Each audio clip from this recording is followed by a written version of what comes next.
ท่านทั้งหลายทุกคนเกิดมาต้องการความดี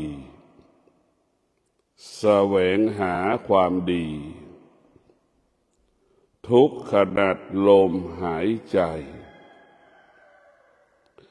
ความดีเปรียบเสมือนน้ำทุกคนอยู่ใกล้น้ำบอกได้เสมอเหมือนกันหมดมีความสุขความดีเปรียบเสมือนน้ำคือเย็นคนที่ทำความดีคือคนที่มีความสุขความดีทางพระพุทธศาสนาได้แก่ศีลสมาธิปัญญาตรงกันข้ามความชั่วหรือความไม่ดี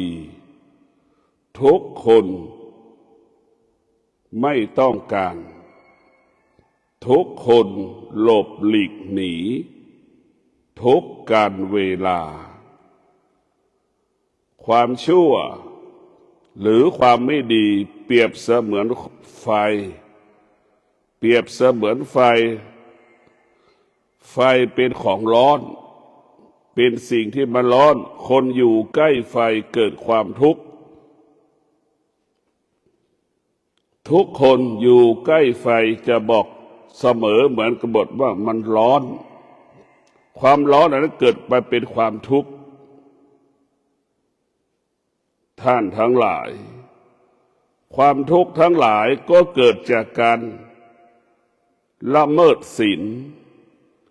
เกิดจากการขาดสมาธิขาดปัญญา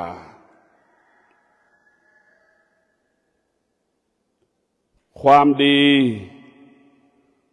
กับความไม่ดีก็เกิดขึ้นที่เดียวกันดั่งมะม่วงดิบและมะม่วงสุกก็อยู่ที่เดียวกันในลูกเดียวกันในเนื้อเดียวกันเกิดที่เดียวกันพวกเราเข้าใจเช่นนี้มะม่วงดิบมะม่วงสุกมันก็เกิดจากลูกเดียวกันเนื้อเดียวกันเพราะฉะนั้นศีลศีลเนี่ยเปรียบเสมือนของร้อนถ้าเราละเมิดศีลถ้าเรารักษาเปรียบเสมือนของเย็นเราจะเห็นได้สองหน้าเหมือนเหรียญ1 บาทมีสองหน้าให้เราเลือกแล้วว่าเราจะรักษาศีลหรือล่วงละเมิดศีลเราจะได้เห็นอาการคุณลักษณะของการละเมิดศีลเห็นคุณลักษณะของการรักษาศีลเรียกว่าบุคคลที่ดำรงตนด้วยศีลกับบุคคลที่ดำรงตนด้วยการล่วงละเมิดศีลสองอย่างนี้แตกต่างกันบุคคลที่ดำรงตนด้วยศีลมีคนต้อนรับมีคนยอมเป็นที่ยอมรับของคนทุกๆคนตรงกันข้ามบุคคลที่ละเมิดศีลไม่มีใครยอมรับไม่มีใครต้อนรับ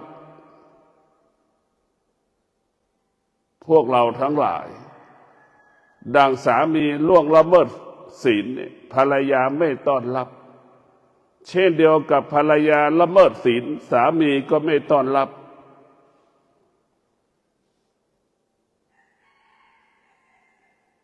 สามีดำรงตนด้วยศีลก็เป็นที่รักของภรรยา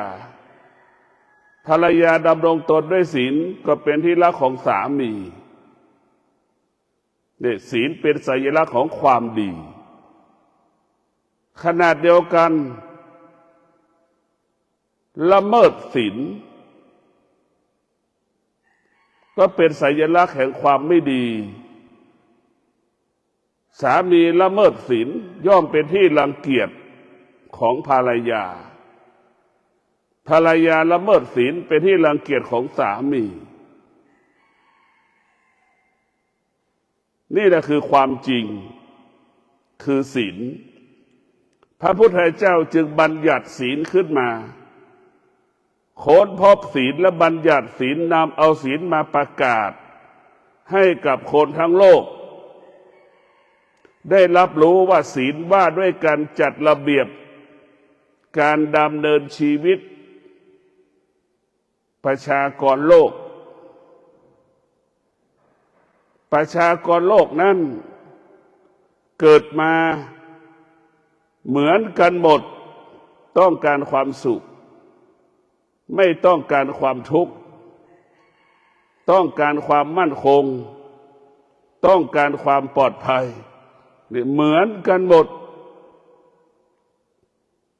พระพุทธเจ้าจึงได้ค้นพบศีลจึงได้เอาศีลมาเป็นระเบียบแบบแผนให้กับมนุษย์เอามากำกับกำหนดควบคุมการดำเนินชีวิตแต่ละวันแต่ละวันท่านทั้งหลายศีลก็มีสองด้านศีลนั้นมีสองด้านด้านแห่งความดีด้านแห่งความไม่ดีอย่างที่ได้กล่าวว่ามะม่วงดิบกับมะม่วงสุกอยู่ที่เดียวกันสุขกับทุกข์ก็อยู่ที่เดียวกันอยู่ที่ศีลรักษาศีลสุขละเมิดศีลทุกข์เห็นไหมหรือว่าคนรักษาศีลเป็นคนที่มีความสุขคนที่ล่วงละเมิดศีลเป็นคนที่มีความทุกข์คนที่รักษาศีลจิตเป็นอิสระคนที่ล่วงละเมิดศีลเป็นคนที่กังวลใจเห็นไหมคนที่รักษาศีลเป็นคนเปิดเผยคนล่วงละเมิดศีลเป็นคนหลบหลีกไม่เปิดเผยตัวเองเพราะฉะนั้นพวกเราทั้งหลายศีลจึงเป็นต้นกำเนิดเป็นต้นกำเนิดคำว่าความดีเป็นต้นกำเนิดคำว่าความไม่ดีทำไมศีลจึงเป็นต้นกำเนิดความดีและความไม่ดีดังที่บอกแล้วว่ามะม่วงดิบกับมะม่วงสุกก็ลูกเดียวกันเกิดที่เดียวกันสุขเกิดที่ไหนทุกข์ก็เกิดขึ้นที่นั่นทุกข์เกิดขึ้นที่ไหนสุขก็เกิดขึ้นที่นั่นเหมือนเรามีความสุขที่สุดมันก็กลายเป็นความทุกข์ทุกข์ที่สุดก็กลายเป็นความสุขคำว่าสุขกับทุกข์มันก็เป็นสิ่งที่ไม่เที่ยงเปลี่ยนแปลงเสมอความสุขเปลี่ยนแปลงเสมอความทุกข์ก็เปลี่ยนแปลงเสมอเพราะฉะนั้นพวกเราทั้งหลายศีลนี่แหละเป็นสัญลักษณ์ความดีคนที่ดำรงตนด้วยศีลเป็นอัตลักษณ์ของคนดีขณะเดียวกันคนละเมิดศีลเป็นสัญลักษณ์ของคนที่ไม่ดีศีลเป็นอัตลักษณ์คนที่ล่วงละเมิดศีลก็เป็นอัตลักษณ์ของคนชั่วเพราะฉะนั้นหงายกับคว่ำเราจะเห็นว่าด้านที่มันหงายด้านที่มันคว่ำสองด้านง่ายๆคือดีรักษาศีลชั่ว ละเมิดศีลสุขรักษาศีลทุกข์ละเมิดศีลกินนอนดำเนินชีวิตมีความสุข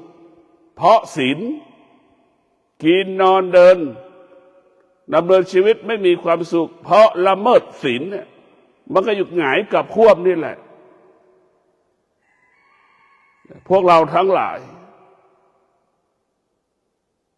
ศีลจะเป็นต้นกำเนิดชีวิตมนุษย์ดังเขาว่ามนุษย์ที่ดีคนที่ดีก็คือคนที่ดำรงตนด้วยศีลคนไม่ดีมนุษย์ที่ไม่ดีก็คือมนุษย์ละเมิดศีลศีลจึงเป็นคุณสมบัติของคนดีศีลเป็นคุณสมบัติของคนดีขนาดเดียวกันการที่ละเมิดการที่เราล่วงละเมิดศีลก็กลายเป็นคุณสมบัติของคนชั่วถ้าเราละเมิดศีล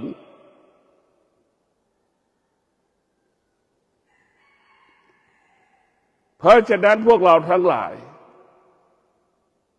เราได้พิจารณาว่า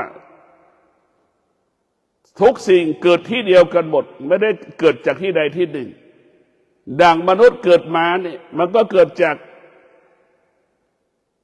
พ่อแม่มาเสมอเหมือนกันหมดเกิดมาแล้วดีไม่ดีนะอีกเรื่องหนึ่งมาเกิดมาเหมือนกันหมดเช่นเดียวกับ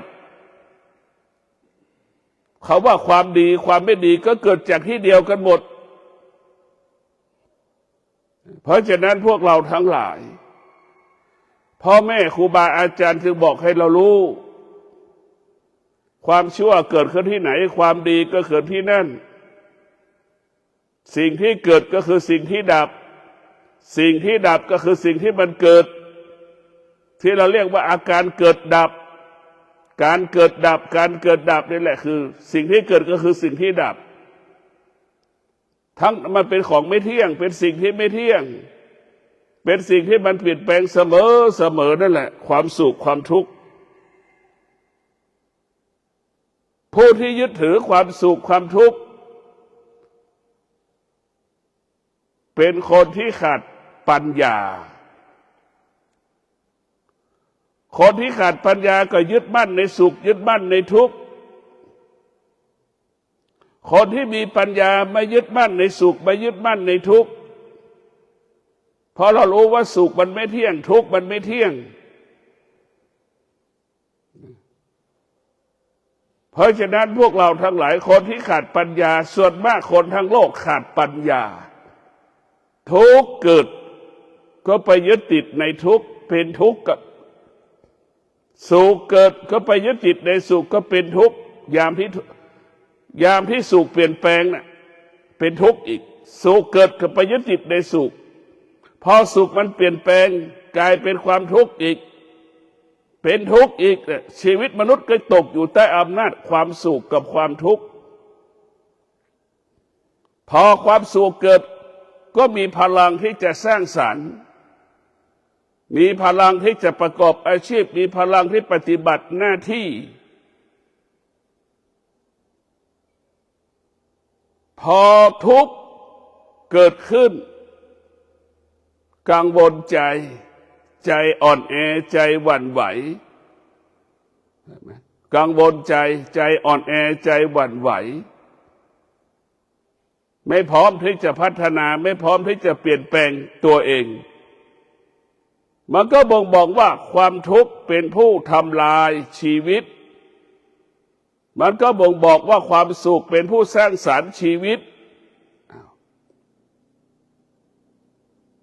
สุขด้วยศีลเป็นสุขด้วยสร้างสรรค์ชีวิตทุกข์ด้วยการละเมิดศีลเป็นการทำลายชีวิตเราจะเห็นสองด้านว่าละเมิดศีลทำลายชีวิตของเรา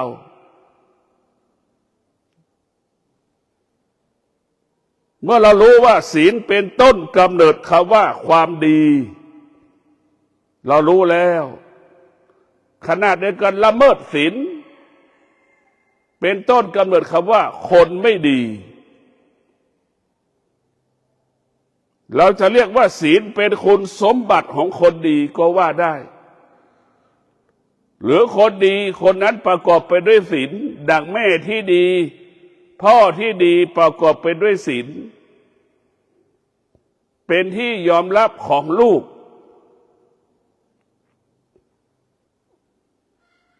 ลูกดำรงตนด้วยศีลพ่อแม่เป็นที่ยอมรับของพ่อแม่ลูกดำรงตนด้วยศีลเป็นที่รักของพ่อแม่ลูกดำรงตนด้วยศีลพ่อแม่มีความสุขเห็นไหมอันนี้แหละคือเป็นศีลลักษณ์เป็นคุณสมบัติของความดีดีที่เราพูดเป็นแค่คำพูดเพราะนั้นแก่นสาระของความดีก็คือศีลมนุษย์ทั้งหลายทำความดีไม่เคยเห็นความดีทำความดีไม่เคยเข้าถึงความดีเรารู้แต่ว่าทำความดีคำว่ารู้ก็เปรียบเสมือนคนตาบอดนั่นแหละคนทั้งโลกรู้แค่นั้นแหละเหมือนคนตาบอดรู้ว่าทองคำแต่ไม่เคยเห็นทองคำรู้ความดีแต่ไม่เคยเห็นความดีเช่นเดียวกันคนตาบอดก็เช่นเป็นดังเช่นคนตาดีคนตาดีก็เป็นดังเช่นคนตาบอดไม่เคยเห็นความดีรู้แต่ความดีแต่ไม่เคยเห็นไม่เห็นความดีทำความดีก็ยังไม่เห็นความดีรู้อยู่ก็ยังไม่เห็นเห็นอยู่ก็ยังไม่รู้ นี่แหละท่านทั้งหลาย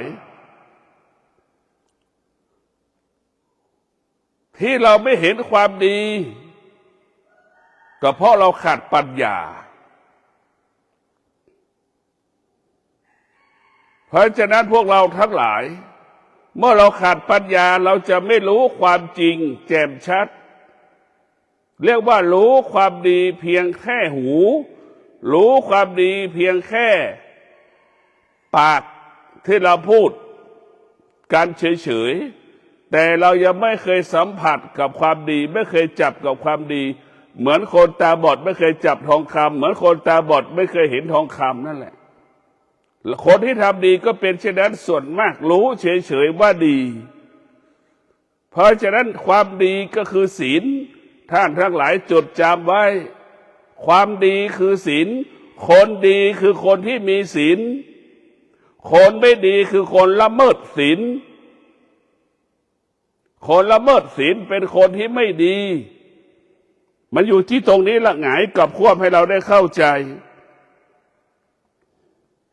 คนที่ดำรงตนด้วยศีลเป็นคนที่มีความสุขคนที่ดำรงตนละเมิดศีลเป็นคนที่มีความทุกข์ให้เราเข้าใจเช่นนี้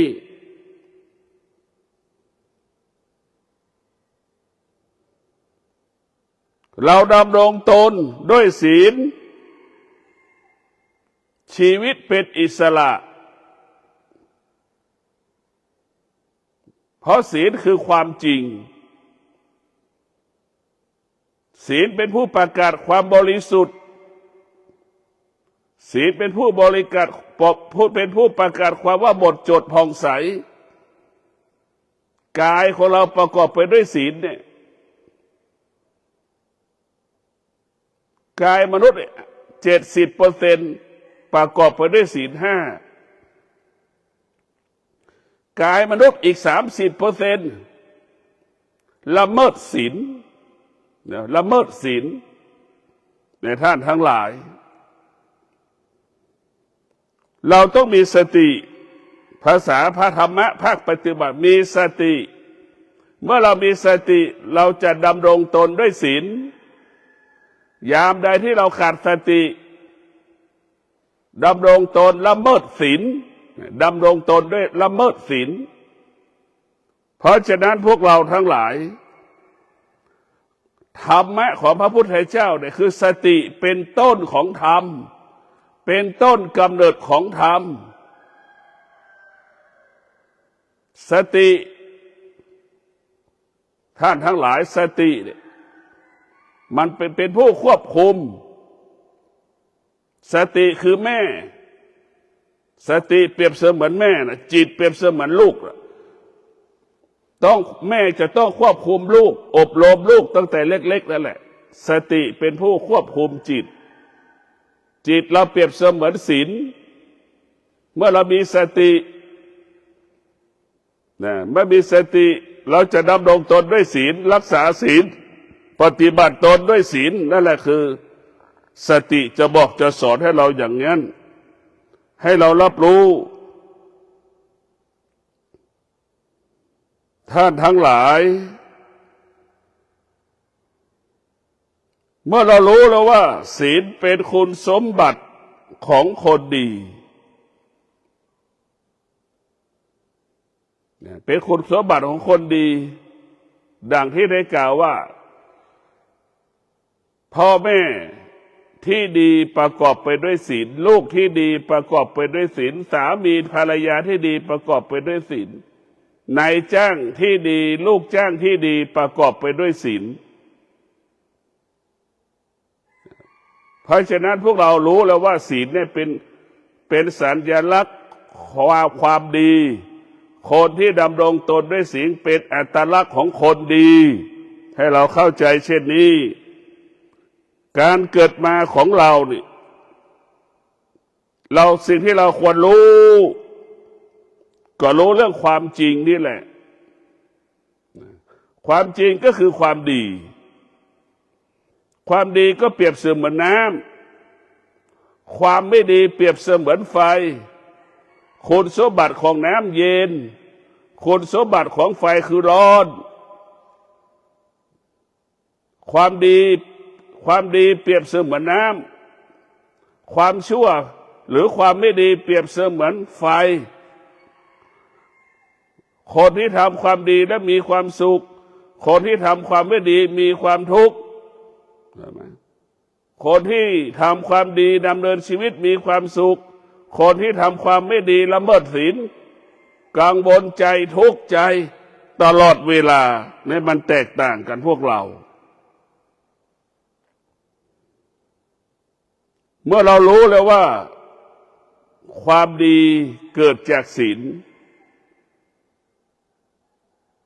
มนุษย์ทุกคนจำเป็นต้องพึ่งพาศีลมาเป็นเครื่องอบรมดังพ่อแม่เอาศีลห้ามาเป็นหลักการอบรมสั่งสอนลูกแม่บอกให้ลูกเป็นคนดีแม่บอกให้ลูกทำดีแม่พูดแต่ภาษาไทยว่าทำดีให้ลูกเป็นคนดีแม่ไม่ได้บอกว่าคนดีคือคนที่รักษาศีลนะถ้าพูดแบบนี้ลูกทุกคนจะสะเทือนใจลูกที่ดีลูกทำดีลูกดีลูกเป็นคนดีคนดีก็คือคนที่มีศีลคนที่รักษาศีลบอกให้ลูกเป็นคนดีไม่ได้บอกให้ลูกรักษาศีลมันเป็นอย่างนี้แหละอยากให้ลูกเป็นคนดีเพราะฉะนั้นต้องบอกให้ลูกว่ารักษาศีลนั่นแหละคือคนดีนั่นแหละคือความดีทำดีก็คือการรักษาศีลนั่นคือการทำดีกายวาจาใจประกอบไปด้วยศีลมันจะบังคับให้เราคิดดีพูดดีทำดีถ้ากายวาจาใจละเมิดศีลมันจะบังคับให้เราทำสิ่งที่ไม่ดีเพราะฉะนั้นพวกเราต้องพิจารณาธรรมชาติของมนุษย์อยู่ใกล้น้ำมีความสุขธรรมชาติของมนุษย์อยู่ใกล้ไฟแล้วมีความทุกข์เพราะไฟมันร้อนมันแตกต่างกับน้ำมันเย็นคนที่ล่วงละเมิดศีลก็เปรียบเสมือนมันอยู่ใกล้ไฟนั่นแหละมันทุกข์ใจคนรักษาศีลเหมือนคนอยู่ใกล้น้ำมีความสุขเพราะน้ำมันเย็นท่านทั้งหลายศีลจึงเป็นรากฐานการดำเนินชีวิตของมนุษย์ทั้งระบบของโลก ศีลของพระพุทธเจ้าไม่ใช่เรื่องของศาสนาศีลของพระพุทธเจ้ามันเป็นเรื่องของคนทุกคนคนมีศาสนาคนไม่มีศาสนาคนต่างศาสนาก็ต้องประกอบไปด้วยศีลทั้ง5 ข้อคนไม่มีศาสนาคนที่มีศาสนาทุกคนรักชีวิตตนเองเห็นไหมศีล5 ข้อที่ 1ทุกคนรักสมบัติของตนเองศีล5 ข้อที่ 2เหมือนกันหมดทุกคนรักครอบครัวของตนเองคนจะมีศาสนาไม่มีศาสนาเหมือนกันหมดเห็นไหม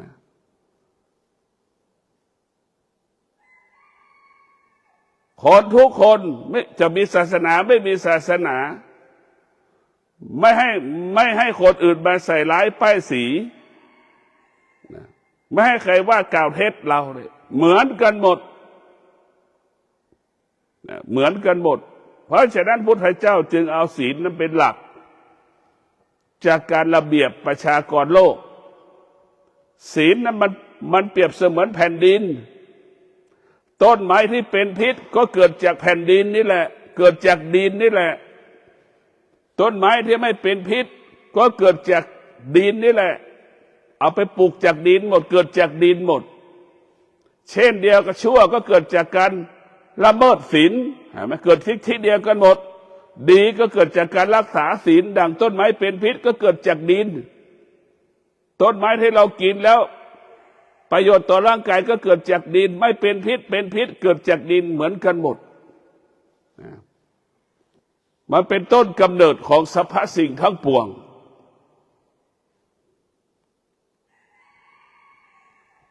เราจะสังเกตว่าศีลนั้นมันมีบทบาทต่อผู้ปฏิบัติธรรมมันมีบทบาทต่อการดำเนินชีวิตประชากรของโลกท่านทั้งหลายสิ่งที่เราควรรู้ก็คือศีลสมาธิปัญญาเป็นผู้พัฒนาชีวิตเป็นผู้ยกระดับจิตเป็นผู้เปลี่ยนแปลงชีวิตให้เราอยู่ดีกินดีแล้วมีความสุขเพราะศีลสมาธิปัญญาผู้ที่ปฏิบัติธรรมมีศีลมีสมาธิมีปัญญาปฏิบัติธรรมแล้วมีความสุขสภาวะจิตมันมีความสุขมีความพร้อมที่จะนั่งสมาธิมีความพร้อมที่จะเดินจงกรมมีความพร้อมที่จะนั่งฟังธรรมได้ฟังธรรมะมีความพร้อมศีลสมาธิปัญญามีความพร้อมต้อนรับความดีงามทุกขณะลมหายใจพวกเราทั้งหลายเราจะยอมรับบุคคลใดบุคคลหนึ่งบุคคลนั้นต้องประกอบไปด้วยศีลเราถึงจะยอมรับไม่มีใครยอมรับคนที่ละเมิดศีลละไม่มีใครยอมรับเพราะฉะนั้นพวกเราทุกคน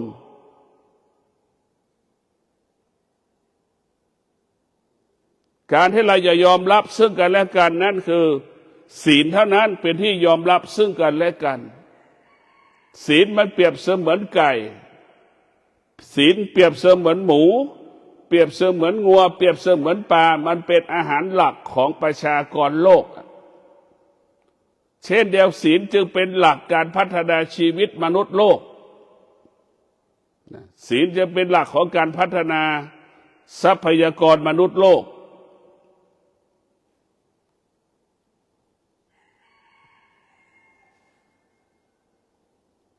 พวกเราต้องมีสติรักษากายวาจาใจของเราด้วยศีลกายวาจาใจเราสะอาดด้วยศีลพวกเราทั้งหลาย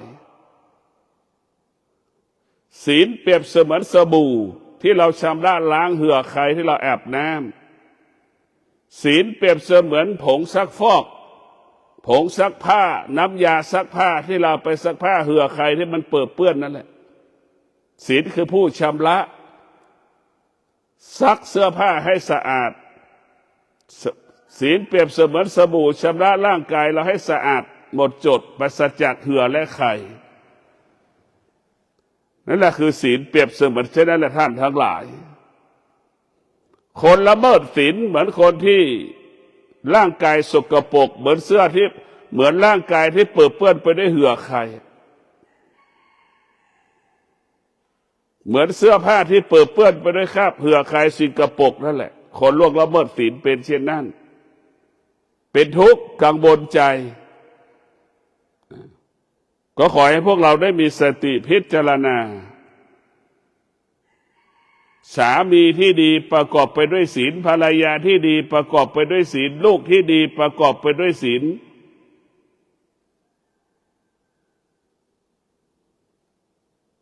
นายกรัฐมนตรีที่ดีประกอบไปด้วยศีลนายกอบต.เทศบาลประกอบไปด้วยศีลคือนายกเทศบาลอบต.ที่ดีจะเป็นเช่นนั้นบุคคลที่ดำรงตนได้ศีลจะสร้างสรรค์เท่านั้นผู้นำที่มีศีลจะสร้างสรรค์เสียสละผู้นำที่ไม่มีศีลเบียดเบียนทรัพย์สมบัติไม่เสียสละเบียดเบียนทรัพย์สมบัติเพราะฉะนั้นพวกเราต้องมีสติรู้มีสติรู้มีสติรู้ทุกขณะลมหายใจมีสติรู้ทุกลมหายใจเมื่อเรามีสติรู้ทุกลมหายใจแล้วชีวิตเราก็เกิดความสุขเกิดความเจริญเกิดความรุ่งเรืองเกิดความงอกงามเราจะรู้แล้วว่าครูบาเจ้าศรีวิชัยนี่เราเรียกว่าครูบาศีลธรรมเห็นไหมท่านมีศีลบริสุทธิ์ศีลจึงเป็นบ่อเกิดแห่งธรรมศีลจะเป็นต้นกำเนิดของธรรมถ้าไม่มีศีลไม่มีธรรมธรรมเป็นศีลเป็นบิดาบรรดาของธรรมธรรมะทั้งหลายเป็นลูกของศีลศีลเปรียบเสมือนบิดาบรรดาของพระธรรมเรามีความอดทนแล้วไม่เรามีความอดทนเนี่ยแต่ไปขโมยของเขาเห็นไหมไปขโมยของคือละเมิดศีลอดทนแต่ความอดทนแต่ไม่มีศีลเห็นไหมเนี่ยอดทนนั่งรอจะไปขโมยของเขา